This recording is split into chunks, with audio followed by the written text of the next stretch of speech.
চলমান যুদ্ধ পরিস্থিতিতে বিশ্ব বাণিজ্যের জন্য অত্যন্ত গুরুত্বপূর্ণ নৌপথ হরমুজ প্রণালী বন্ধের কোনো পরিকল্পনা নেই বলে জানিয়েছেন ইরানের সামরিক বাহিনীর একজন মুখপাত্র। ইরানের রাষ্ট্রীয় টেলিভিশন ওই মুখপাত্রের এমন বক্তব্য প্রচার করেছে। তবে নাম প্রকাশ না করা ইরানের ওই মুখপাত্র বলেন, হরমুজ প্রণালী বন্ধ করা না হলেও সেখান দিয়ে যুক্তরাষ্ট্র ও ইসরায়েলের সঙ্গে সম্পর্কিত জাহাজ চলাচল করতে গেলে সেটাকে নিশানা বানানো হবে। ওই মুখপাত্র আরও বলেন, আমরা হরমুজ প্রণালী অতিক্রম করতে ইচ্ছুক কোনো জাহাজকে বাধা দেব না, তবে এর নিরাপত্তার দায়ভার সংশ্লিষ্ট জাহাজকে নিতে হবে। জায়নবাদী সত্তা ও যুক্তরাষ্ট্রের সঙ্গে সম্পর্কিত কোনো জাহাজ হরমুজ প্রণালী পার হতে গেলে সেটাকে নিশানা করা হবে বলে ঘোষণা দিয়েছেন ইরানের ওই মুখপাত্র।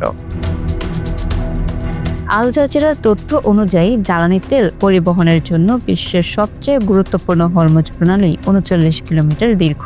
পারস্য সাগর আর ওমান সাগরের মধ্যে সংযোগ তৈরি করেছে এই প্রণালী। বিশ্বের মোট জ্বালানির 1/6 এবং এলএনজির 1/3 এই প্রণালী দিয়ে পরিবহন করা হয়ে থাকে। ইরানের উপর যুক্তরাষ্ট্র ও জায়নবাদীদের চলমান যৌথ আগ্রাসন এবং তেহরানের পাল্টা জবাবের কারণে বিশ্ব বাণিজ্যের জন্য গুরুত্বপূর্ণ এই নৌপথ বর্তমানে কার্যত বন্ধ রয়েছে। রয়টার্সের প্রতিবেদনের তথ্য, এই পরিস্থিতিতে বিশ্বজুড়ে জ্বালানি তেল ও তরলীকৃত প্রাকৃতিক গ্যাস সরবরাহের 1/5 বন্ধ হয়ে যেতে বসেছে। বিশ্বজুড়ে জাহাজ চলাচলের তথ্য পর্যালোচনাকারী প্রতিষ্ঠান ভোর্টেক্সের হিসাব অনুযায়ী গত জানুয়ারি থেকে হরমুজ প্রণালী দিয়ে প্রতিদিন গড়ে 24টি জাহাজ চলাচল করত। তবে সংঘাত শুরুর পর 1 মার্চ এর সংখ্যা মাত্র 4-এ নেমে এসেছে। ভোর্টেক্সা ও জাহাজ ট্র্যাকার কেপলারের তথ্য অনুযায়ী বর্তমানে প্রায় 300টি তেলবাহী ট্যাঙ্কার হরমুজ প্রণালীর ভেতরে আটকা পড়ে আছে।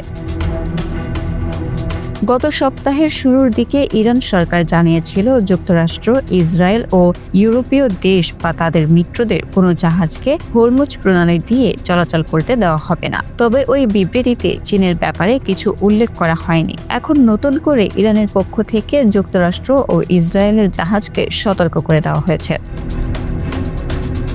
Bangla affairs news desk.